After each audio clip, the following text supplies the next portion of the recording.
माताजी दंडवत प्रणाम। हरे कृष्ण माताजी दंडवत प्रणामाలు మాతాజీ. హరే కృష్ణ హరే కృష్ణ మాతాజీ దండవత్ ప్రణామ్ మాతాజీ. హరే కృష్ణ మాతాజీ దండవత్ ప్రణామ్. ఇంకా స్టార్ట్ చేసేద్దామండి. అందరూ మ్యూట్ లో ఉండండి మాతాజీ సెనిప్రభుజీ. అలాగే అందరికీ తెలుగు గీత కార్యక్రమానికి స్వాగతం అండి. ఈరోజు మనం కార్యక్రమాన్ని ప్రారంభించే ముందు జగన్నాథ స్వామి ఆశీస్సులు తీసుకుందాం. జై జగన్నాథ్ బలదేవ్ సుభద్రమయ్యాకి జై, సుదర్శన్ భగవాన్ కి జై, వామనదేవ్ కి జై, పంచతత్వ కి జై, జగద్గురు శ్రీల ప్రభుపాద్ కి జై, పతిత పావన్ జయ పతాక స్వామి గురు మహారాజ్ కి జై. ఓం అజ్ఞానాతిమిరంధస్య జ్ఞానాంజనాశలాకయా చక్షురున్మిలితం येन తస్మై శ్రీ గురవే నమః. నమో విష్ణుపాదాయ కృష్ణప్రస్థాయ భూతలే శ్రీమతే భక్తి వేదాంత స్వామిన్నితి నామినే. నమస్తే సరస్వతే దేవే గౌరవాణి ప్రచారిణే నిర్విశేష శూన్యవాది పాశ్చాత్య దేశతారిణే. जय श्री कृष्ण चैतन्य प्रभु नित्यानंद श्री अद्वैता गदाधरा श्रीवासादि गौर भक्त वृंद. हरे कृष्णा कृष्णा कृष्णा हरे हरे, हरे राम राम राम हरे हरे. मूकं करोति वाचालं पंगुं लङ्घयते गिरिं यत्कृपातमहं वन्दे श्रीगुरुं दीनतारिणं పరమానంద మాధవం శ్రీ చైతన్య ఈశ్వరం. హరే కృష్ణ అండి అందరికి. ఇప్పుడు మనం ఈరోజు మనం 6వ అధ్యాయం నుండి 7వ శ్లోకం చూద్దామండి. 6వ అధ్యాయం ధ్యాన యోగం నుండి 7వ శ్లోకం. జితాత్మన ప్రశాంతస్య పరమాత్మా సమాహితః శీతోష్ణ సుఖ దుఃఖేషు తథా మానాపమానయోః. जितात्मनः प्रशान्तस्य परमात्मा समाहितः शीतोष्ण सुखदुःखेषु तथा మానాపమానయోః. మనస్సును జయించిన వాడు శాంతిని పొంది ఉండుటచే పరమాత్మను చేరినట్టి వాడే అగును. అట్టి మనుజునకు సుఖదుఖములు శీతోష్ణములు మానవమానములు అన్నియును సమానములే అయి ఉన్నవి. భాష్యం ఎవరైనా చదవండి.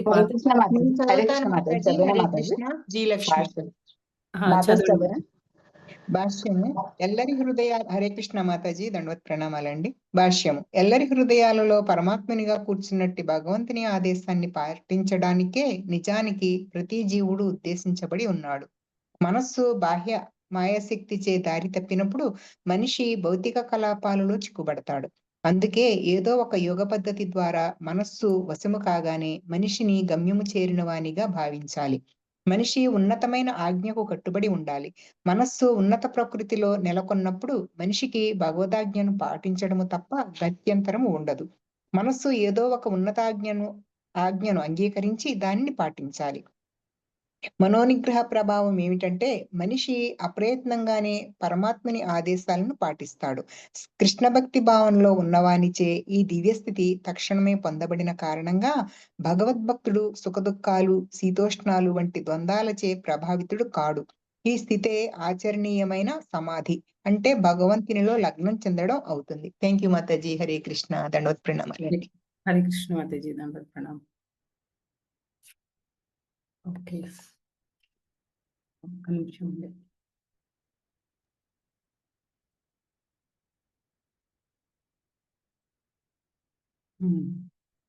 ఇక్కడ ఏం చెప్తున్నారండి భగవంతుడు? మనస్సుని జయించమని చెప్తున్నారు. ఎవరైతే మనస్సుని జయిస్తారో వాళ్ళు శాంతిని పొందుతారు అని చెప్తున్నారు. నెక్స్ట్ పరమాత్మను చేరినట్టి వాడే అగును. ఎవరైతే మనస్సును జయిస్తారో వాళ్ళు శాంతిని పొందటం మాత్రమే కాదు పరమాత్మను కూడా చేరగలుగుతారు అని చెప్తున్నారు. అట్టి మనుజునకు సుఖదుఖములు శీతోష్ణములు మానవమానములు అన్నియును సమానములే అయి ఉన్నవి. అయితే ఇక్కడ మనం మనస్సుని జయించడం అది చాలా చాలా ఈ మనస్సు అనేది చాలా కాంప్లెక్స్ సబ్జెక్ట్ అన్నమాట. అయితే ఎవరికి ఎప్పుడైతే మనం ఈ భౌతికపరమైన కోరికలు తర్వాత భౌతికంగా నేను పురోగతి చెందాలి లేకపోతే ఏవో కోరికలు అన్నమాట. భౌతిక పరంగా మనం ఎంత అటాచ్మెంట్స్ ఉంటే మనకి ఆ మనస్సు కంట్రోల్ చేయడం అనేది అంత కష్టం అన్నమాట. అయితే భగవద్గీతలో మనకి చాలా యోగ ప్రాసెస్లు ఉన్నాయన్నమాట. అష్టాంగ యోగ ప్రాసెస్ ఉంది. ఈ అష్టాంగ యోగా వల్ల కూడా కొంతమంది అంటే మెడిటేషన్ చేయడము అలా చేస్తూ ఉంటారు. ఎన్నో ఇయర్స్ చేస్తూ ఉంటారనమాట. ఎన్నో ఇయర్స్ చేసినా మనస్సుని కంట్రోల్ చేసుకోవడం అనేది అసంభవం అనమాట. చాలా చాలా కష్టం. ఒకవేళ ఒక టైంలో కంట్రోల్ అయినట్టు అనిపించినా, మళ్ళీ ఫాల్ డౌన్ అయిపోతాం అనమాట. పడిపోవడానికి అవకాశం ఉంది. అందుకే ఏం చెప్తున్నారు భగవద్గీతలో మనం ఓవరాల్‌గా భగవద్గీతలో చూసుకుంటే ఏం చెప్తున్నారండి? మనస్సుని కంట్రోల్ చేయడం వేరే ప్రాసెస్‌లో అయితే కష్టం. అసలు మనసుని కంట్రోల్ చేయడం కష్టం. అందుకని మనకి సింపుల్ సొల్యూషన్ అన్నమాట. అంటే మనం ముందు కూడా భగవద్గీత చాలా సార్లు చదివినా, ఏంటి మనసు కంట్రోల్ చేసుకోవడం ఏంటి? భౌతికపరమైన కోరికలుంటే మనకెందుకు మనకి ఇంకా ఇంకా అంటే మైండ్ కంట్రోల్‌లో ఎందుకు ఉండదు? ఎప్పుడు భక్తి ఎందుకు చేయాలి? ఇవేం మనకి తెలీదనమాట. మనం ఎలా ఆలోచించేవాళ్ళం అంటే ముందు భక్తిలోకి రాకముందు ఎలా ఆలోచించాం?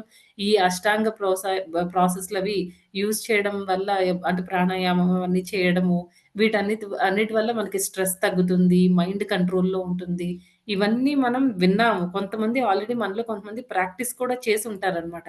కానీ భగవద్గీతలో ఈ ప్రభుపాదుల వారి భాష్యాలు ఇవన్నీ చదివిన తర్వాత మనకి క్లియర్‌గా ప్రభుపాదుల వారే చెప్పారనమాట. ఈ మనస్సుని కంట్రోల్ చేసుకోవడం కష్టము. అంటే కృష్ణ చెప్పినవే ప్రభుపాద్ పర్పర్డ్స్‌లో భాష్యంలో చాలా డీటెయిల్డ్‌గా ఎక్స్‌ప్లెయిన్ చేశారనమాట. మనసుని కంట్రోల్ చేసుకోవడం కష్టం కాబట్టి మనస్సుని ఎంగేజ్ చేయాలి. ఎలాంటి వాటిలో ఎంగేజ్ చేయాలి? భౌతికమైన విషయాల్లో కాదు. కృష్ణుడి సేవలో, భగవంతుడి యొక్క సేవలో మనం ఎంగేజ్ చేయాలి అనే విషయాన్ని క్లియర్‌గా చెప్తున్నారనమాట. అప్పుడే అంటే ఎలా చేయాలి? ఇక్కడ ఈ శ్లోకంలో ఏం చెప్తున్నారంటే, ఒకవేళ మనం మనస్సుని జయించగలిగితే భగవంతుడిని మనం ఈజీగా చేరుకోగలము. శాంతిని పొందుతాము. ఈజీగా భగవంతుడిని చేరుకోగలుగుతాం అని చెప్తున్నారు. అయితే ఎవరైతే అలా చేయగలుగుతారో వాళ్ళకి సుఖదుఖాలు, ద్వంద్వాలు అన్నిట్లో కూడా వాళ్ళు చాలా ఆహ్, ప్రశాంతంగా ఉండగలుగుతారనమాట. సంతోషం వచ్చినప్పుడు ఎక్కువ సంతోషపడిపోయి, దుఃఖం వచ్చినప్పుడు దుఃఖించేసి అలా కాకుండా న్యూట్రల్‌గా అన్ని అన్నిటిని కూడా సమభావంతో తీసుకోగలుగుతారు అని చెప్తారు. కానీ ఇది ప్రాక్టికల్‌గా చూసుకుంటే ఎంత కష్టమండి. ఎంతోమంది విశ్వామిత్రుడు లాంటి వాళ్ళు కూడా ఆ మనస్సుని జయించలేకపోయారనమాట. అలాంటిది మనం ఎలా జయించేస్తాము? అందుకే ప్రభుపాదుల వారి భాష్యంలో చాలా డీటెయిల్డ్‌గా ప్రతి దానికి కూడా మనకి ఎన్నో ఎగ్జాంపుల్స్ ఇస్తూ భగవద్గీత, భాగవతాలు అన్నిటి నుంచి రిఫరెన్సెస్ తీసుకొని మనకి చాలా డీటెయిల్డ్‌గా ఎక్స్‌ప్లెయిన్ చేశారనమాట. మైండ్‌ని కంట్రోల్ చేసుకోవడం చాలా కష్టం కాబట్టి, మనస్సుని మనం భగవంతుడి యొక్క సేవలో నియంత్రించాలి, పెట్టుకోవాలి, ఎంగేజ్ చేయాలి మనస్సుని. అలా చేసినప్పుడు మనకేమవుతుందంటే, ఇప్పుడు చిన్న పిల్లలుంటారు. వాళ్ళెప్పుడు చూసినా అలా ఎక్కువ అల్లరి చేస్తూ ఉంటారనమాట. అలాంటి వాళ్ళకి పెద్దవాళ్ళిచ్చే సొల్యూషన్ ఏంటంటే, వాళ్ళకేదో ఒకటి పెయింటింగ్ చేయమనో, లేతే ఏదో ఒక పనిలో వాళ్ళని ఎంగేజ్ చేయాలనమాట. గార్డెనింగ్ చేయమనో, లేకపోతే చిన్న చిన్న పనులనమాట. మొక్కలేవో పీకడము, మళ్ళీ ఏవో నీళ్లు పోయడము, తర్వాత ఏవైనా ఆహ్, పువ్వులేవైనా తీయమనడము, ఇలా ఏదైనా మనం చిన్న చిన్న పనులు వాళ్ళకి చెప్పామనుకోండి, అప్పుడేమవుతుంది వాళ్ళు రెస్ట్‌లెస్‌గా ఉండకుండా కొంచెం చిన్న చిన్న వాటిల్లో వాళ్ళు ఎంగేజ్ అవుతారనమాట. అదే రకంగా ఏంటంటే, మన మైండ్‌కి మనం కంటిన్యూయస్‌గా ఒకదాని తర్వాత ఒకటి అలా మనం దానికి పని చెప్తూ ఉండాలనమాట. లేకపోతే ఏమవుతుందంటే మళ్ళీ మన మైండ్ చాలా డిస్టర్బ్డ్‌గా ఉంటుంది. అయితే ఇక్కడ మనకి శ్రీమద్ భాగవతం 5వ స్కందము 11వ శ్లోకము, 11వ అధ్యాయం 4వ శ్లోకం. దానిలో మనకి ఒక మంచి ఎగ్జాంపుల్ చెప్పారండి. అది యా 5వ స్కందము 11వ అధ్యాయం 4వ శ్లోకం. యావన్మనో రజసా పురుషస్య సత్వేన వా తమసా వానరుద్ధం ఆకుతిభిరాతనోతి నిరంకుశం కుశలం చేతరం వా.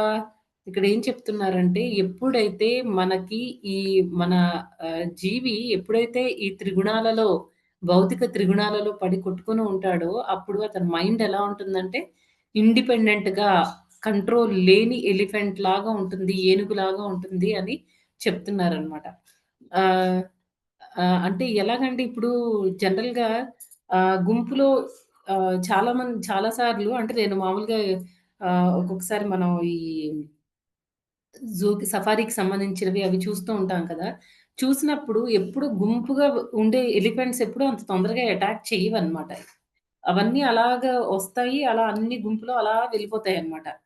కానీ ఎప్పుడైతే ఒక సింగిల్‌గా ఉన్న ఎలిఫెంట్ అది చాలా డేంజరస్ అన్నమాట. ఏం ఏం చేస్తుందంటే, నేను కొన్ని వీడియోస్ చూసాను. అంటే ఇలా ఎందుకు ఎలిఫెంట్ ఇండిపెండెంట్ అన్‌కంట్రోల్డ్ ఎలిఫెంట్‌తో ఎందుకు మన మైండ్‌ని కంపేర్ చేశారు అనే దానికి కొన్ని వీడియోస్ చూసానన్నమాట. దానిలో ఆహ్, ఏనుగులు ఏం చేస్తున్నాయంటే, ఒక ఏనుగు ఒక కార్ ఇలా వెళ్తుంది.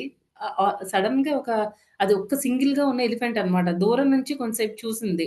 అబ్జర్వ్ చేసింది. ఎప్పుడైతే వీళ్ళు అక్కడ ఎలిఫెంట్ ఉంది. అందులో సింగిల్‌గా ఉంది కాబట్టి అది చాలా డేంజరస్ అని చెప్పేసి ఆగిపోయారు. అక్కడ కారు ఆగిపోతే అది వచ్చి కారు ఇలా ఉంటుంది కదండీ! దానికి ఇలాగ పెర్పెండిక్యులర్‌గా మొత్తం దాని కాళ్ళవి మొత్తం దాని బాడీ అంతా కారు మీద పెట్టేసి గోక్కుంటుంది. ఆ! అలా అలా చేస్తుంది. అంటే ఇది ఫన్నీగా ఉండొచ్చు. కానీ ఆ సిట్యుయేషన్‌లో ఆ కార్‌లో ఉండే వాళ్ళ పరిస్థితి ఏంటి? అది గోక్కుంటుందనమాట. దానికి కొంచెం మిడిల్ పార్ట్‌లో కొంచెం దురదగా ఉంటే కారు మీద మొత్తం అంతా దాని బాడీ అంతా పడేసి అటు ఇటు కదిలి రబ్ చేసుకొని అది గోక్కుంటుంది. అదొకటి. తర్వాత ఇంకొక వీడియోలో ఏమైందంటే ఆహ్, ఒక సింగిల్‌గా ఎలిఫెంట్ ఉంది. సఫారీలో లోపల ఇద్దరు చిన్న పిల్లలున్నారు. ఒక బాబుకి సుమారు ఒక 1 ఇయర్ ఉండొచ్చు. ఇంకొకడికేమో 3 ఇయర్స్ ఉంటాయి. వైఫ్, హస్బెండ్, ఇద్దరు పిల్లలు. తర్వాత జీప్ నడిపే ఆయన. వాళ్ళున్నారనమాట. ఆహ్, వీళ్ళు సైలెంట్‌గా అక్కడ ఆ సఫారీ అతను ముందే చెప్పాడు. పిల్లల్ని సైలెంట్‌గా ఉంచండి అంటే చిన్నోడికేమో నోట్లో అది పీక లాంటిది పెడతారు కదండీ! పాలు పీకకి ఉండేది. అలాంటిది నోట్లో పెట్టేసారు. వాడు సైలెంట్‌గా కూర్చున్నాడు. 3 ఇయర్స్ బాబుకి చెప్పారు అక్కడ ఎలిఫెంట్‌గా ఉంది. సైలెంట్‌గా ఉండాలి అని. వాడు కూడా సైలెంట్‌గా కూర్చున్నాడు. కొంచెం సేపు పోయిన తర్వాత ఏమైందంటే దూరంలోంచి ఎలిఫెంట్ ఇది ఏంటిది విచిత్రంగా ఉందని అదేదో మొత్తానికి దాని ఫీలింగ్స్ ఏంటో మొత్తానికి అది ఆ కార్‌నయితే అబ్జర్వ్ చేస్తుంది. ఈ లోపల ఏమైందంటే, ఆ చిన్నోడికి నోట్లో నుంచి పీక కింద జారి పడిపోయిందనమాట. ఇంకా ఏడుపు స్టార్ట్ చేసాడు. ఆ సౌండ్‌కి ఇంకది వచ్చేసిందనమాట.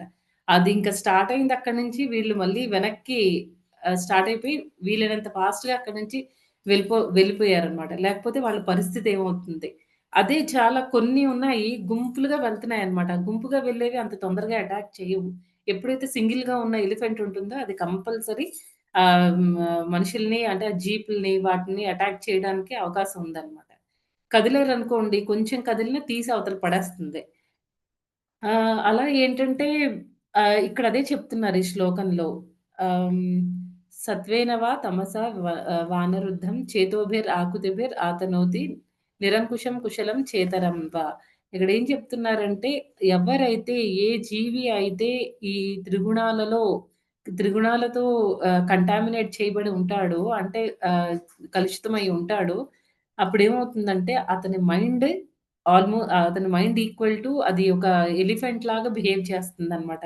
ఎలాంటి ఎలిఫెంట్ ఇండిపెండెంట్‌గా ఉన్న ఎలిఫెంట్ తర్వాత అన్‌కంట్రోల్డ్ ఎలిఫెంట్ అనమాట. అలాంటి ఏనుగుతో మైండ్‌ని కంపేర్ చేయబడ్డారు.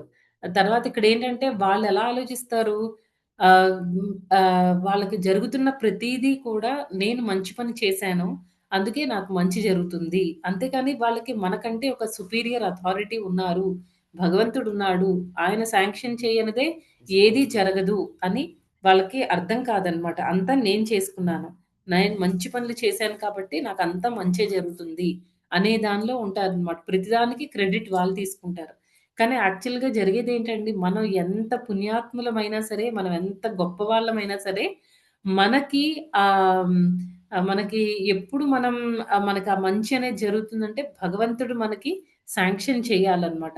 మనకు ఆ శ్లోకం ఉంది కదండీ భగవద్గీతలో, ఉపద్రష్టానుమంతా చ భర్త భోక్త మహేశ్వరః పరమాత్తి చాప్యుక్తో దేహేస్మిన్ పురుషః పరః. ఆ శ్లోకంలో ఏం చెప్తున్నారండి, భగవంతుడు మనకి అన్నీ ఆయనే చూస్తూ ఉంటారనమాట. ఆయనే పెర్మిటర్. ఆయనే మనకి అనుమంత. అనుమంత అంటే ఆయనే మనకి శాంక్షన్ చేస్తారనమాట. మనం ఏదైనా కావాలి అనుకుంటే, మనం కావాలి అనుకుంటే మనకేది రాదు. తర్వాత ఆయన భర్త, ఆయనే మనకి మాస్టర్. తర్వాత భోక్త మనకి సుప్రీం ఎంజాయర్ అనమాట. ఆయనే ఆహ్, హ్మ్. ఏదైనా శాంక్షన్ చెయ్యాలి అన్నా ఆయనే ఇవ్వాలి. ప్రతిదానికి మాస్టర్ ఆయనే. ఆయన శాంక్షన్ చేస్తేనే మనకేదైనా వస్తుంది. లేకపోతే మనం ఎంత మంచి కర్మలు చేసుకొని ఉన్నా భగవంతుడు మనకి మంచి చెయ్యకూడదు. మనకేదైనా చెడు చెయ్యాలని భగవంతుడు తలుచుకున్నప్పుడు మన కర్మని కూడా భగవంతుడు మంచైనా, చెడైనా మార్చగల కెపాసిటీ ఆయనకుందనమాట. అది మనం అర్థం చేసుకోవాలి. ఆహ్, అది ఒకటి. ఇంకా ఏంటంటే మనం ఆహ్, ఇప్పుడు మనకి మైండ్ చాలా ట్రిక్కీగా బిహేవ్ చేస్తూ ఉంటుందనమాట. చాలా ట్రిక్స్ ప్లే చేస్తూ ఉంటుంది. ఫస్ట్ అదేం చేస్తుందంటే మనకి మనల్ని ఏదో ఒక స్పెక్యులేషన్ చేస్తుందనమాట. ఇది ఇలాగేమో, అది అలా అని చెప్పేసి మనకు మానసిక కల్పనల్ని అది క్రియేట్ చేస్తూ ఉంటుంది. అది ఎలాగా అంటే ఇప్పుడు జడభరతుడు ఎగ్జాంపుల్ తీసుకున్నామనుకోండి. జడభరతుడి విషయంలో ఏమైంది? ఆ జింక ఉంది కదండీ! ఆ జింక విషయంలో జడభరతుడు అన్ని రాజ్యాన్ని అన్నీ వదిలేసుకొని ఎలాగైనా సరే నేను భగవంతుడి భక్తి చేయాలి.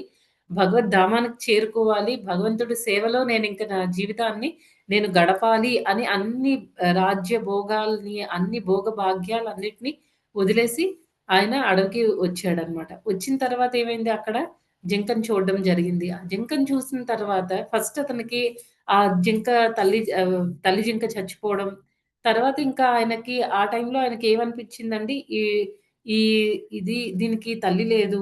కంప్లీట్‌గా ఇది నా మీదే డిపెండ్ అయ్యి ఉంది. చూసారా మనసు ఎలాంటి ఆలోచనలనిస్తుందో. అంటే అక్కడ ఏం చేస్తుంది మనసు మానసిక కల్పనల్ని ఇస్తుందనమాట. రియాలిటీ ఏంటి ఒకవేళ జడభరతుడు చూడకపోతే భగవంతుడు ఇంకొక అరేంజ్‌మెంట్ చేస్తాడు ఆ జింకకి. కాకపోతే ఇక్కడ జడభరతుడు ఎలా ఆలోచించాడండి నేనే ఆధారం. అలా మనసేంటంటే కొన్ని కల్పనల్ని ఫస్ట్ మనకి క్రియేట్ చేస్తుందనమాట. నెక్స్ట్ ఏంటంటే మనకి కొన్ని డిజిగ్నేషన్ ఇస్తుంది. ఎలాంటి డిజిగ్నేషన్ అంటే ఇప్పుడు ఈ జింక ఎగ్జాంపుల్ మనం తీసుకుంటే అక్కడ అతనేమనుకుంటున్నాడు ఈ జింకకి ఇంక ఎవరు లేరు. నేనే చూసుకోవాలి. నేను నేనే ప్రొటెక్టర్‌ని. నేనే దీన్ని రక్షించాలి. ఇంకెవరు దీనికిక్కడ లేరు. అతను కాకపోతే అలా కాకుండా జడభరతుడు ఏదైనా ఆశ్రమం దగ్గర వదిలేసున్నా అక్కడ ఆ ఆశ్రమంలో ఇతను ఒక మంచి పని చేసినవాడు అయ్యుండేవాడు. ప్లస్ అంటే జింకను రక్షించిన వాడు అయ్యుండేవాడు. ప్లస్ అతనికి కూడా తన స్పిరిచ్యువల్ లైఫ్‌ని, తన ఆధ్యాత్మికతని ఎందుకోసం వచ్చాడు అడవులకి, ఆ పర్పస్ అనేది అతనికి డిస్టర్బ్ అవ్వకుండా ఉండేది. అతను ఏదైనా ఆశ్రమం దగ్గర లేకపోతే ఇంకెవరికైనా అప్పచెప్పేసుంటే తనే డైరెక్ట్‌గా కేర్ తీసుకోవాల్సిన అవసరం అయితే లేదు. కానీ ఇక్కడ మైండ్ ఒక డిజిగ్నేషన్ ఇచ్చిందనమాట. You are the protector. నువ్వే మెయింటైన్ చేయాలి. నువ్వే రక్షించాలి. ఇంకెవరు లేరు ఈ జింకకి అని ఒక డిజిగ్నేషన్ ఇచ్చేసిందనమాట. ప్రొటెక్టర్, మెయింటైనర్ అలాంటి డిజిగ్నేషన్స్ అన్నీ ఇచ్చేసింది. నెక్స్ట్ ఏమైంది అంటే ఈ మైండ్ ఇంకా సరే సరే నేనే ప్రొటెక్టర్ అని మనం కన్విన్స్ అయిపోతామనమాట. నేనే చూసుకోవాలి. ఇదంతా నా వల్లే జరుగుతుంది. నేను చేయకపోతే ఎలా అవుతుంది? మనం కూడా చాలా సార్లు ఇదే తప్పులు చేస్తూ ఉంటామనమాట. కొంతమంది ఆల్‌మోస్ట్ ఇంకా చనిపోయే స్టేజ్‌లో ఉంటారు. భక్తి చేయండి, కాళ్ళు చేతులు పని చెయ్యవు. పోనీ ఆహ్, వ చనిపోతున్నాము అని తెలిసిన తర్వాత కూడా ఇంకా మిగిలిన జీవితాన్ని ఏదో కొద్ది రోజులుంటే అది నేనెలాగా బాగా నేను ఫుల్లెస్ట్ నేను ఎంజాయ్ చేసేయాలి. మనస్ఫూర్తిగా అన్నమాట. మాక్సిమం ఎంత ఎంజాయ్ చేయగలనో, ఈ దేహాన్ని నేను ఎంతైతే నా తృప్తి కోసం, నా ఇంద్రియ తృప్తి కోసం నేను ఎంత వాడుకోవాలో అంత వాడేసుకుంటాను. ఇంకొద్ది రోజులే టైముంది. అలా ఆలోచిస్తారే తప్ప, ఎందుకు నేను చచ్చిపోతున్నాను? ఎంత సఫర్ అయ్యి ఇన్ని రోగాలతో ఎందుకు చచ్చిపోతున్నాను? నా కోసం, నా పిల్లలు నా ఆస్తుల కోసం ఎందుకు కొట్టుకుంటున్నారు? లేకపోతే ఇలాంటి థాట్స్ అసలు రావన్నమాట. అప్పుడు కూడా ఇంకా అపేక్ష. ఇంకా ఏదో చేయాలి అని. ఎందుకంటే మనకి ఇవన్నీ ప్రాబ్లమ్స్ అన్నమాట. నెక్స్ట్ ఇంకా థర్డ్ స్టెప్‌లో మైండ్ ఏం చేస్తుందంటే రీజన్స్ ఇస్తూ ఉంటుందన్నమాట. అయ్యో! నా పిల్లలకి నేను చూడకపోతే ఎలాగా? వాళ్ళకి నేనే చూసుకోవాలి. నేను నేను పోయిన తర్వాత అప్పటికి మనకు పెద్ద పిల్లలే ఉంటారు. వాళ్ళని వాళ్ళు మేనేజ్ చేసుకునేంత పెద్ద పిల్లలే ఉంటారు. కానీ మైండ్ ప్లే చేసే ట్రిక్స్ ఆ రకంగా ఉంటాయన్నమాట. ఎలా అంటే, అయ్యో! నేను చచ్చిపోతే ఎలాగా నా కొడుక్కి నా 40 సంవత్సరాలు లేకపోతే 50 సంవత్సరాలొచ్చిన కొడుక్కి ఏమీ తెలీదు. నేను లేకపోతే అసలు వాడేమి చేసుకోలేడు. అలాంటి మైండ్ సెట్‌తో ఉంటారనమాట. కానీ కాదు మనం లేకపోయినా చూడండి కోవిడ్ టైమ్‌లో చిన్న చిన్న పిల్లల పేరెంట్స్ చనిపోయారు. అంత మాత్రాన వాళ్ళ లైఫ్ ఆగిపోయిందా? ఎవరికి ఎలాగా వాళ్ళ ప్రీవియస్ జన్మ కర్మానుసారం వాళ్ళు ఏం చేసుంటే దాన్ని బట్టి వాళ్ళకి లైఫ్ ముందుకెళ్ళిపోతూ ఉంటుందనమాట. అంతేకాని ఎక్కడా ఆగిపోవడం, మనం లేనంత మాత్రాన ఫ్యామిలీ రన్ అవ్వకపోవడం అనేది ఉండదు. ఇంకొక విధంగా రన్ చేస్తాడు. అందరిని కాపాడేది భగవంతుడు. వాళ్ళని మాత్రం ఎందుకు కాపాడకుండా వదిలేస్తాడు? అలా ఏంటంటే మన మైండ్ మనకి రీజనింగ్ ఇస్తూ ఉంటుందన్నమాట. ఇక్కడ జడభరతుడి కేస్‌లో మైండ్ ఎలాగ మనకి అంటే కొన్ని ఆర్గ్యుమెంట్స్ ఇస్తూ ఉంటుందన్నమాట. జస్టిఫై చేసుకోవడానికి. నువ్వు కరెక్ట్. నువ్వు ఆలోచిస్తున్నది కరెక్ట్. నువ్వే ఈ ఈ కొంచెం నేను కొంచెం నా స్పిరిచ్యువల్ లైఫ్ కాంప్రమైజ్ అయిపోయినా పర్వాలేదు. అంటే నేను భక్తి చేసుకోకపోయినా పర్వాలేదు. ఈ డీర్‌ని మాత్రం నేను ఎలాగైనా సరే రక్షించాలి. ఎందుకంటే ఇది నా మీదే డిపెండ్ అయ్యుంది. నేను చూసుకోకపోతే ఇప్పుడు ఒక రాజ్యానికి నేను రాజునయ్యుండి ఈ ఎంతోమంది ప్రజల్ని నేను రక్షించాను. ఇప్పుడు ఈ జింకని నేను రక్షించకపోతే ఎలాగా? దాన్నెవరు చూస్తారు? అలా ఏంటంటే ఆ ఫేవరబుల్ ఆర్గ్యుమెంట్స్ అన్నిటిని ఇస్తుందన్నమాట. కొంచెం స్పిరిచ్యువల్ లైఫ్ కాంప్రమైజ్ అయిపోయినా పర్వాలేదు. అంటే ఫస్ట్ అతని గోల్ ఏంటంటే మొత్తం రాజ్యం అంతా వదిలేసి అతను ఎందుకు అక్కడికి వచ్చాడు అనంటే ఆహ్, ఆహ్, అతను స్పిరిచ్యువల్‌గా ఆధ్యాత్మికంగా ముందుకెళ్ళి భగవంతుడిని అర్థం చేసుకొని భగవంతుడి ధామానికి చేరుకోవాలి. ఈ జన్మ మృత్యువుల సైకిల్‌కి ఎండ్ పెట్టాలి. భగవంతుడి పట్ల ఏమంటారు ప్రేమని పెంచుకోవాలి అనే ఉద్దేశంతో వెళ్లారు. కానీ చివరికేమైందంటే కొంచెం నేను కాంప్రమైజ్ అయిపోయినా పర్వాలేదు.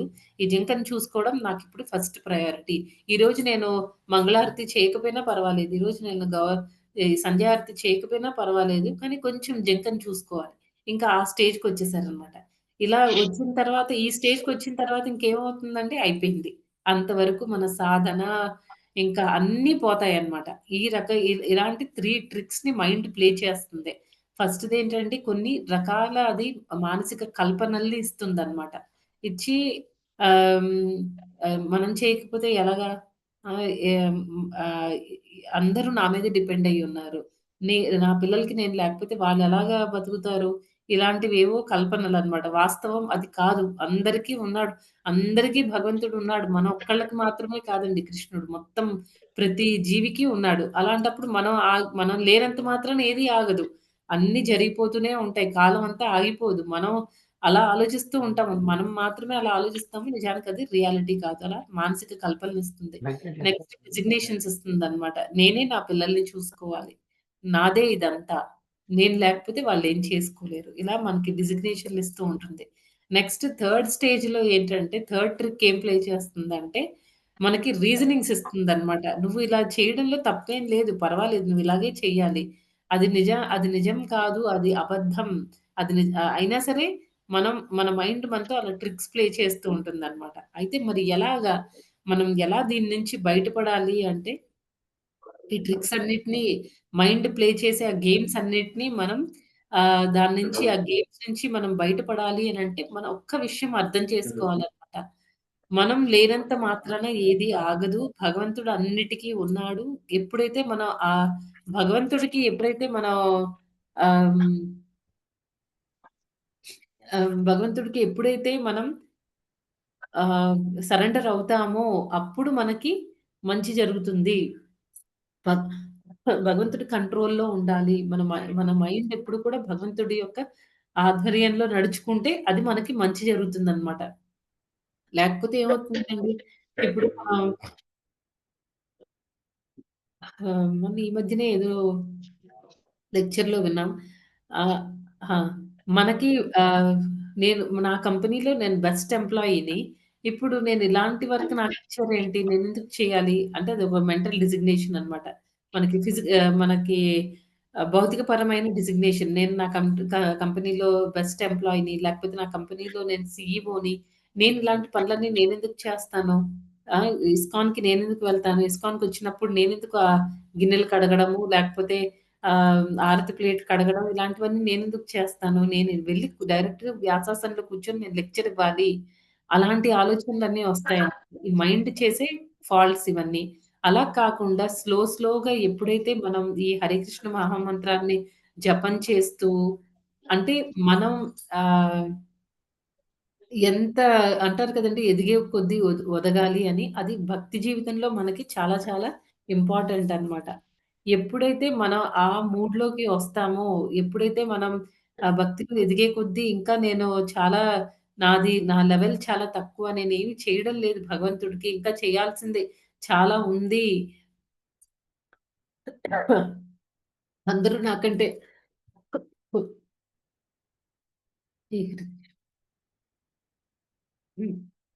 అందరూ నాకంటే చాలా మంచి భక్తులు. 1 మినిట్ మాతాజీ.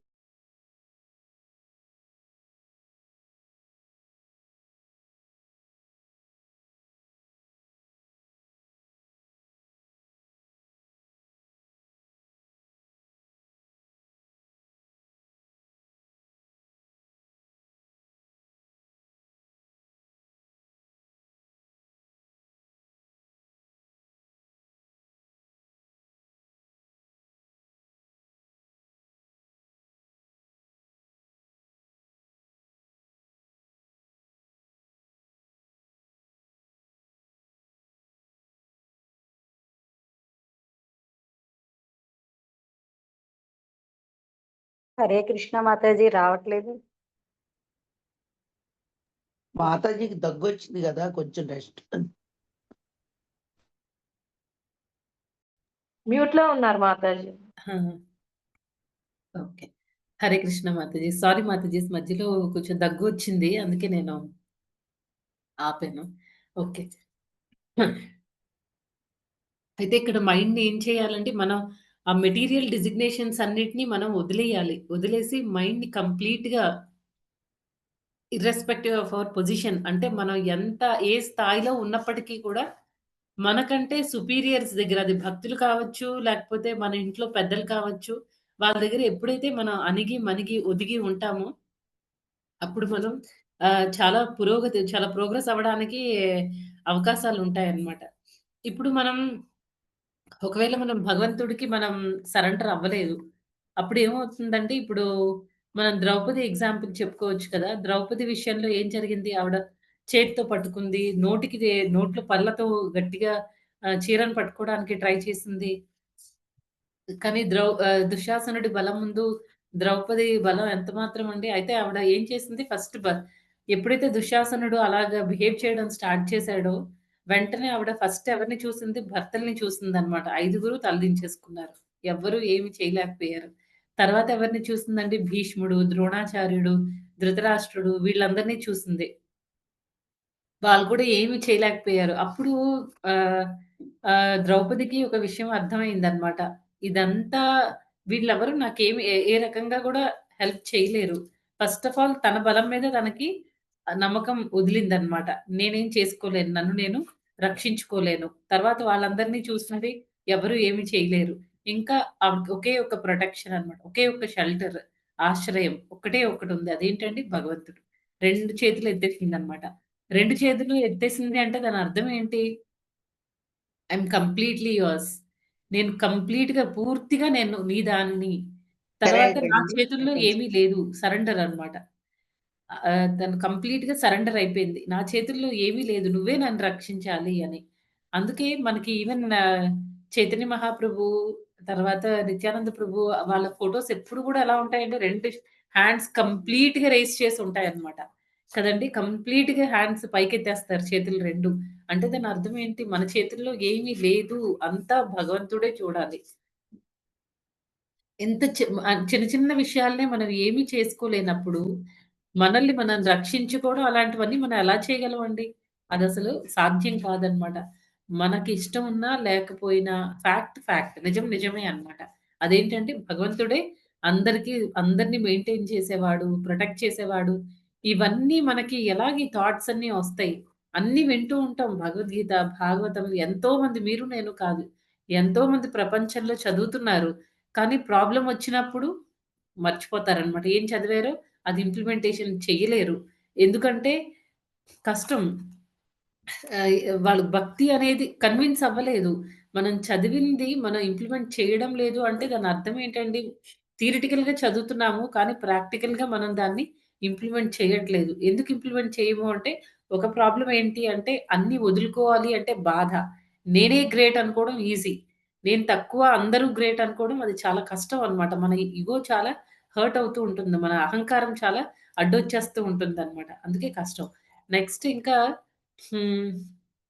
ఒకవేళ మనం భగవంతుడికి కాకుండా కొంతమంది ఏం చేస్తారండి, ఓకే. సుపీరియర్స్‌కి మనకంటే హైలో ఉండే వాళ్ళకి మనం సరెండర్ అవ్వాలి. ఆఫీస్‌లో బాసులకి, లేకపోతే ఇంకా ఎవరైనా మన ఇంట్లో వేరే వాళ్ళెవరో ఉన్నారు. ప్రతిదానికి నువ్వేది చేస్తే అదే కరెక్ట్. నువ్వే గ్రేట్ అని కొంతమంది చెప్తూ ఉంటారనమాట. అలాంటి వాళ్ళకి మనం అట్రాక్ట్ అయ్యామనుకోండి, దానికి ప్రహ్లాద్ మహారాజ్ ఏం చెప్తున్నారంటే, బ్లైండ్ లీడింగ్ ద బ్లైండ్ అనమాట. ఒక గుడ్డివాడు వేరే గుడ్డివాడిని నడిపిస్తున్నాడనుకోండి, ఏమవుతుందంటే ఇద్దరు కలిసి దేనిలో అయినా ఏ గోతిలో అయినా పడతారనమాట. అలాగే మన పరిస్థితి కూడా అంతే. ఎవరైతే ఆధ్యాత్మికంగా లేరు, మనలాగే భౌతికంగా ఉన్న వాళ్ళని మనం పట్టుకున్నామనుకోండి ఏమవుతుంది, వాళ్ళు ఎలాంటి ఆలోచనలు చేస్తూ ఉంటారో అవే చెప్తూ ఉంటారనమాట. ఇప్పుడు ఒక చిన్న ఏదైనా సపోజ్ చిన్న ఎగ్జాంపుల్ చూసుకుందామండి. మనం ఇంట్లో కొన్ని కొన్ని సార్లు భార్యాభర్తల మధ్య, లేకపోతే అత్తాకోడళ్ళ మధ్య చిన్న చిన్న ప్రాబ్లమ్స్ ఉంటాయి. అవి తీసుకొనెళ్లి మనం డివోటీస్‌కి చెప్పామనుకోండి, వాళ్ళిచ్చే సొల్యూషన్స్ చాలా బావుంటాయి. ఓకే మాతాజీ అయ్యో! నేను అత్తని నేనెలా తగ్గిపోతాను? నేను వయసులో పెద్దదాన్ని, తర్వాత ఎంతో అనుభవం ఉన్నదాన్ని. నేను చెప్పిన మాట వినకపోవడం ఏంటి? తనే మారాలి నాలాగా అని అత్తగారులనుకోవచ్చు. అదే కోడళ్ళైతే ఎలా అనుకుంటారంటే, నేను చదువుకున్నదాన్ని, జాబ్ చేస్తున్నాను. ఇవన్నీ చేస్తూ నేనెందుకు తగ్గి ఉండాలి? ఇదే ప్రాబ్లమ్‌ని ఒక భౌతికంగా ఉండే వాళ్ళ దగ్గరికి తీసుకొనెళ్ళామనుకోండి, ఎవరైతే ప్రాబ్లమ్ చెప్తున్నారో వాళ్ళని ఇంకొంచెం రెచ్చగొడతారనమాట. ఇంట్లో ఉన్న ప్రాబ్లమ్స్ ఇంకొంచెం ఎక్కువైపోతాయి. అలా కాకుండా ఇదే ప్రాబ్లమ్‌ని ఒక మనం డివోటీ దగ్గరికి తీసుకొనెళ్ళామనుకోండి, వాళ్ళెలా చెప్తారు? మాతాజీ మనం అత్తగారులకి చెప్తారు, కోడళ్ళైతే కోడళ్ళకి చెప్తారు. "నువ్వు జాబ్ చేసినా అమ్మా, నువ్వెంత ఒక జిల్లాకి నువ్వు కలెక్టర్ అయినా, లేకపోతే మన కంట్రీకి నువ్వు ప్రెసిడెంట్ అయిపోయినా సరే, నీ పొజిషన్ ఇదే. యాస్ ఎ వుమెన్ నీకి నువ్వు ఈ రోల్స్, రెస్పాన్సిబిలిటీస్ అన్నీ నువ్వు ఈ బాధ్యతలు తీసుకోవాల్సిందే. నేను ఈ దేశానికి రాష్ట్రపతిని కాబట్టి నేనెవ్వరి మాట వినను. నేను చెప్పిందే అందరూ వినాలి. నా భర్త కూడా నేను చెప్పిందే వినాలి" అనంటే అలాగవ్వదు. అది రూల్ కాదు అని అర్థమయ్యేటట్టు ఈ శాస్త్రాల్లో అంతా ఇలా చెప్పబడి ఉందమ్మా. ఒకవేళ ఆ అమ్మాయి వినకపోతే సరే ప్రస్తుతానికైతే నువ్వేం మాట్లాడకు. కొంచెం సైలెంట్‌గా ఉండి నువ్వు ఈ చాంటింగ్ చెయ్యి, లేకపోతే ఈ బుక్స్ చదువు. అలా ఏవో అన్నీ ఏంటంటే కొంచెం సత్వగుణంలో ఉండి, శుద్ధ సత్వంలోనో లేకపోతే సత్వగుణంలోనో ఉండే సొల్యూషన్స్ ఇస్తారనమాట. ఎవరిని రెచ్చగొట్టే ప్రయత్నం చెయ్యరు. ఇంకా కొంచెం ప్రాబ్లమ్స్ అన్నీ తగ్గిపోయి ప్రశాంతంగా ఉండాలి. నువ్వు తగ్గి ఉంటేనే నువ్వు ఇంట్లో హ్యాపీగా నువ్వు భక్తి చేసుకోగలుగుతావు. అలా మంచి మంచి సొల్యూషన్స్ ఇస్తారనమాట. అలా కాకుండా మనలాంటి భౌతికవాదుల్ని పట్టుకుంటే వాళ్ళ మైండ్ ఎలాగైతే అటు ఇటు అయిపోతుందో, అలా అని ప్రతిరోజు కన్సిస్టెంట్‌గా అదే సొల్యూషన్ ఇస్తారా? వాళ్ళ మైండ్ సెట్‌ని బట్టి ఆ సొల్యూషన్స్ కూడా మారిపోతూ ఉంటాయన్నమాట. కానీ భక్తులైతే అలా చెయ్యరు. ఎందుకంటే వాళ్ళ మైండ్ కంప్లీట్‌గా కూడా భగవంతుడి భక్తిలో ఉంటుంది. భగవంతుడే అన్ని ప్రాబ్లమ్‌కి అసలు సొల్యూషన్ చెప్పే ముందు కూడా వాళ్ళు భగవంతుడికి ప్రార్థిస్తారన్నమాట. రైట్ వర్డ్స్ రావాలి. నాకు కరెక్టెడ్ మంచి మాటలు చెప్పాలి నేను. వాళ్ళకి నా వల్ల ప్రాబ్లమ్ ఇంక్రీజ్ అయ్యేటట్టు, పెరిగిపోయేటట్టు నా మాటలు ఉండకూడదు. ఎవరిని ఇబ్బంది పెట్టే విధంగా నా ప్రవర్తన ఉండకూడదు. నా మాట ఉండకూడదు అని వాళ్ళు ఆలోచించి సమాధానం చెప్తారు. అయితే ఇక్కడ ప్రహ్లాద్ మహారాజ్‌ది 7వ స్కందము 5వ అధ్యాయము 31వ శ్లోకం. 7.5.31 నతే విదుస్వార్థ గతిం హి విష్ణుం దురాశయా హి దురాశయే బహిర్ మానినః అంధా యతాంధైర్ ఉపనీయమాన సతేపి షట్తంత్ర్యాం ఉరుదాం నిబద్ధాః. ఇక్కడ ఏం చెప్తున్నారంటే persons who are strongly entrapped by the consciousness of enjoying material life and who have therefore accepted as their leader or guru a similar blind man attached to external sense objects cannot understand that the goal of life is to return home back to Godhead and engage in the service of Lord Vishnu. As a blind man guided by another blind man miss the right path and fall into a ditch. Materially attached men led by another materially attached men are bound by the ropes of fruitive labor which are made of very strong cords and they continue again and again in materialistic life suffering the threefold miseries. ఇక్కడ ఏం చెప్తున్నారంటే ఎవరైతే భౌతికంగా చాలా స్ట్రాంగ్‌గా ఉంటారో, భౌతికంగా స్ట్రాంగ్‌గా ఉండడం అంటే అటాచ్‌మెంట్స్ అన్నమాట. టూ మచ్ అటాచ్‌మెంట్స్ ఎవరైతే ఉంటాయో అలాంటి వాళ్ళని మనం మన గురువుగా ఆహ్, తీసుకున్నామనుకోండి, దానికి అది ఎలాంటిది అంటే బ్లైండ్ లీడింగ్ ద బ్లైండ్ అన్నమాట. ఒక గుడ్డివాడు వేరే గుడ్డివాడిని నడిపిస్తే ఎలా ఉంటుందో అలాంటి విషయము. అది ఎలా అంటే ఏమవుతుంది, వాళ్ళు ఎప్పుడూ భౌతికంగానే ఆలోచిస్తూ ఉంటారు. చూడు నువ్వు ఒక పని చెయ్యి. నువ్వు అక్కడికెళ్ళి ఆ ప్రాపర్టీ కొను. నువ్వు నీకు ఇప్పుడు నీ దగ్గర ఒక 50,00,000 ఆస్తుంది గదా! అదొక 2,00,00,000 అయిపోతుంది. లేకపోతే ఒక 100,00,00,000 అయిపోతుంది. ఏదో అలాంటివన్నమాట. వాళ్ళెలాగా ఎప్పుడూ డబ్బులు లేకపోతే ఇదే విషయాలు లేతే పాలిటిక్స్ అని చెప్పేసి, రాజకీయాల గురించి, ఇంట్లో ఉన్న రాజకీయాలు, బయటున్న రాజకీయాలు, ఆఫీస్‌లో ఉండే రాజకీయాలు ఇలాంటివే చర్చిస్తూ ఉంటారనమాట. లేకపోతే ఫ్యామిలీని తీసుకొనెళ్ళి ఏ ప్లేస్‌కెళ్ళితే బాగా మనకి ఎంజాయ్‌మెంట్ అవుతుంది. తర్వాత ఏ మూవీస్ చూడాలి, లేటెస్ట్‌గా ఏ మూవీస్ వచ్చాయి, లేటెస్ట్‌గా ఏం చీరలొచ్చాయి, ఏం డిజైన్‌లు బావున్నాయి, ఇవన్నీ డిస్కస్ చేస్తూ ఉంటారనమాట. ఉపయోగం ఏముంది? మన అల్టిమేట్ గోల్ అనేది భగవంతుడిని చేరుకోవడం. అది మనం మర్చిపోతాం అన్నమాట. అది మనం మర్చిపోయి ఇలాంటివన్నీ అందుకే ఇక్కడ ఈ శ్లోకంలో ప్రహ్లాద్ మహారాజ్ ఏం చెప్తున్నారంటే, ఇది బ్లైండ్ లీడింగ్ ద బ్లైండ్. గుడ్డివాడు ఎలాగైతే ఒక గుడ్డివాడు వేరే గుడ్డివాడిని పట్టుకొని వాడి మీద నమ్మకంతో వెళ్తున్నాడనుకోండి, వాడు తీసుకొనెళ్ళి ఏ గోతిలో వాడు పడతాడో అదే గోతిలో మనల్ని పడేస్తాడనమాట. అందుకని ఏం చేయాలండి? ఈ ఈ వాళ్ళ నుంచి మనం దూరంగా ఉండాలన్నమాట. మనం ఎంచుకునే గురువు అనేవాళ్ళు మన అల్టిమేట్ గోల్ ఏంటి అనేది తెలియజేసిన వాళ్ళు అయ్యుండాలి. అటువైపు మనల్ని నడిపించగలిగే వాళ్ళు అయ్యుండాలన్నమాట. ఇంకా మనకి ఇంకొక శ్లోకంలో భగవద్గీతలో ఒక శ్లోకం వస్తుంది కదండీ! బంధురాత్మాత్మనస్తస్య ఏనాత్మైవాత్మన జితః. అది మనం ఆ శ్లోకంలో ఏం చెప్తారండి? మనం మన మైండ్‌ని కంట్రోల్ చేసుకోగలిగితే అది మనకి ఫ్రెండ్‌లా ఉంటుంది. ఒకవేళ మనం మైండ్‌ని కంట్రోల్ చేసుకోలేకపోతే అదే మనకి ఎనిమీ అవుతుంది. అంటే చాయిస్ మనదే అన్నమాట. మైండ్‌ని మనం ఏం చేసుకోవాలి? మైండ్‌ని కంట్రోల్ పెట్టుకొని కంట్రోల్‌లో ఉండదు కాబట్టి భగవంతుడి సేవలో పెట్టామనుకోండి మంచి మంచి ఆలోచనలొస్తూ ఉంటాయి. అంతే కదండీ! మంచి మంచి ఆలోచనలొస్తాయి. మనం కష్టంలో ఉండేటప్పుడు భగవంతుడు మనకి ఇంటర్నల్‌గా నువ్విలా చెయ్యి నీకు మంచిది. అంటే మనం ప్రాబ్లమ్‌లో ఇంకా ఎక్కువ కూరుకుపోకుండా మనకి ఇంటర్నల్‌గా మంచి ఆలోచనలొస్తాయన్నమాట. మంచి డెసిషన్స్ తీసుకోగలుగుతాము. లేకపోతే ఏమవుతుంది? మన మైండ్ కంట్రోల్‌లో లేదనుకోండి, ఫుల్ డిస్టర్బ్డ్ అన్నమాట. చిన్న విషయం కూడా మనకి అది చాలా పెద్దదిగా కనిపిస్తూ ఉంటుంది. అక్కడేం లేదు. విషయం అసలు ఇక్కడ ఏమీ ఉండదు. వాళ్ళేమనుకుంటారు? వీళ్ళేమనుకుంటారు?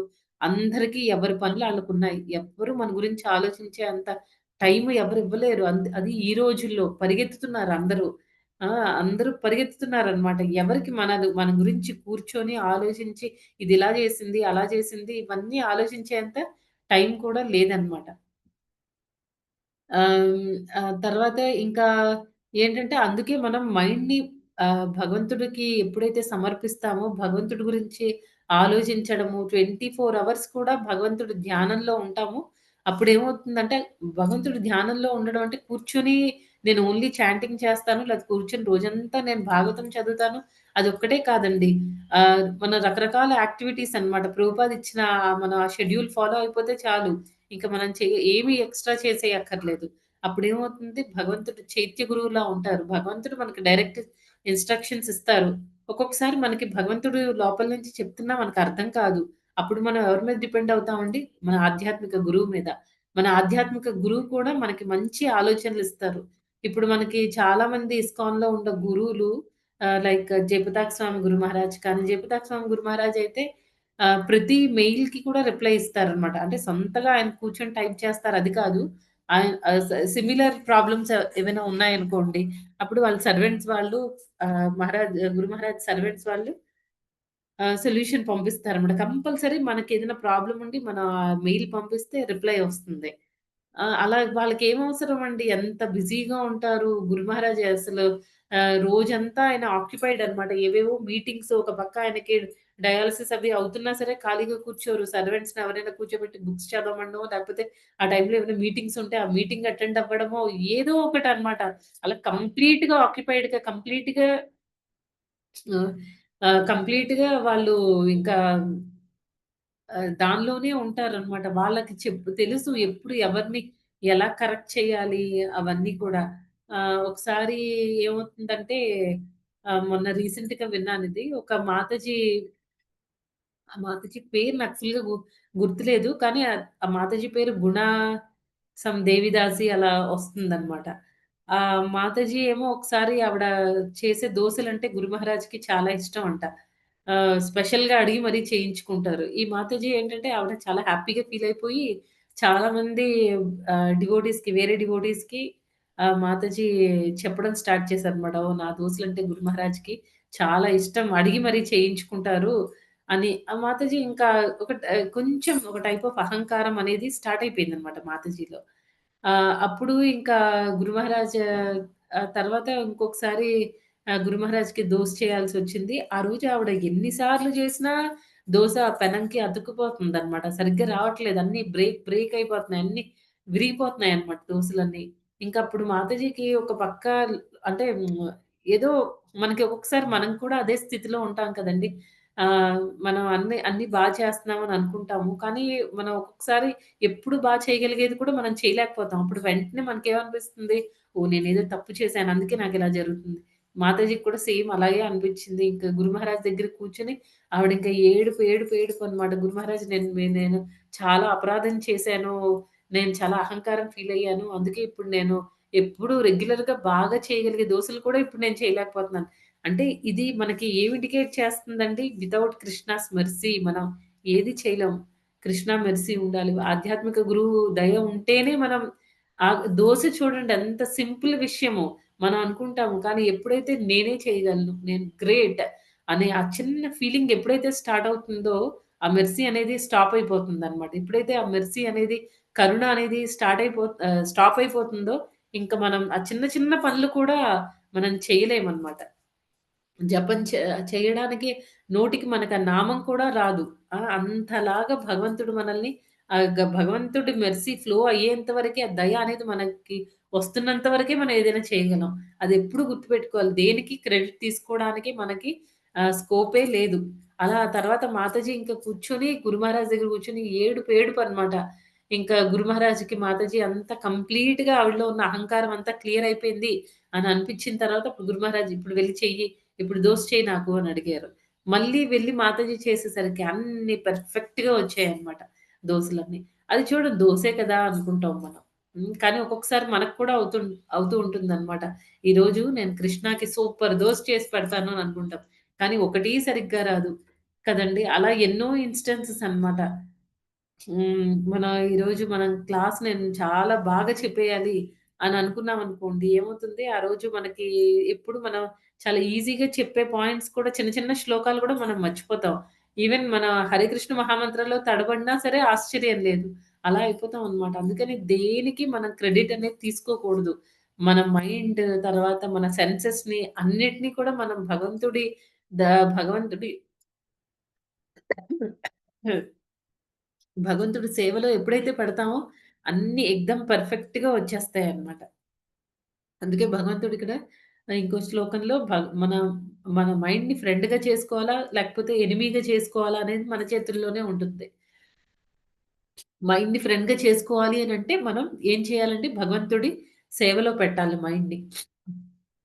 అప్పుడు మైండ్ మనకి ఫ్రెండ్‌గా ఉంటుంది. లేకపోతే అది మనకి శత్రువులాగా వర్తేతాత్మైవ శత్రువత్ కదా! అలా మనకి శత్రువులాగా బిహేవ్ చేస్తుందనమాట. అదండి ఈరోజు శ్లోక. ఎవరికైనా ఏమైనా ప్రశ్నలుంటే అడగండి మాతాజీస్. లేకపోతే మనం క్లోజ్ చేసేయొచ్చు. హరే కృష్ణ. హరే కృష్ణ మాతాజీ దండోత్సవం. చాలా హరే బాగుంది కృష్ణ. మాతాజీ క్లాస్. హరే కృష్ణ మీరు మాతాజీ. చెప్పిన చాలా విషయాలన్నీ బాగా మీ ఎక్స్ప్లెయిన్ ఇంట్లో ఇంత చేశారండి. మొత్తం జరిగిన విషయాలే ప్రణామాలు. అన్నీ గుర్తొస్తున్నాయి హరే కృష్ణ మాతాజీ. మాతాజీ దండోత్ ప్రణామాలు మాతాజీ. హరే కృష్ణ. హరే హరే కృష్ణ కృష్ణ. మాతాజీ, దండవత్ ప్రణామం మాతాజీ. హరే కృష్ణ హరే మాతాజీ కృష్ణ దండవత్ మాతాజీ. ప్రణామం. హరే హరే కృష్ణ కృష్ణ. మాతాజీ, హరే దండవత్ కృష్ణ ప్రణామం. మాతాజీ దండ ప్రణామాలు. ఇది మాత్రం మాతాజీ మీరు చాలా నిజం చెప్పినట్టు ఇప్పుడు మాతాజీ. పేరెంట్స్ మనం చేస్తున్నాము అనే అహంభావం కొంచెం వచ్చినా చాలు అది ఎమ్మటే పడిపోతది. ఆ చేసే పని మాత్రం ఇదైపోతది. ఎవరికైనా సలహా ఇచ్చేటప్పుడు కూడా మనల్ని సలహా అడుగుతున్నారు వీళ్ళు అనని కొంచెం మనం మళ్ళీ వాళ్ళ దగ్గర ప్రౌడ్‌గా గనక సమాధానం చెప్తే అది కూడా ఫెయిల్ అయిపోతాం మాతాజీ. ఖచ్చితంగా. వాళ్ళకి కూడా మంచి సలహా ఇవ్వలేకపోతాము. మన సలహా మూలకంగా వాళ్ళు ఇబ్బంది, మనము ఇబ్బంది పడతాం అన్నమాట. ఇది చాలా అనుభవం ఉంటాయి మాతాజీ ఇలాంటివి. హరే చాలా కృష్ణ బాగా మాతాజీ. చెప్పారు. హరే కృష్ణ. హరే హరే కృష్ణ కృష్ణ మాతాజీ మాతాజీ. దండవత్ ప్రణామాలు. మాతాజీ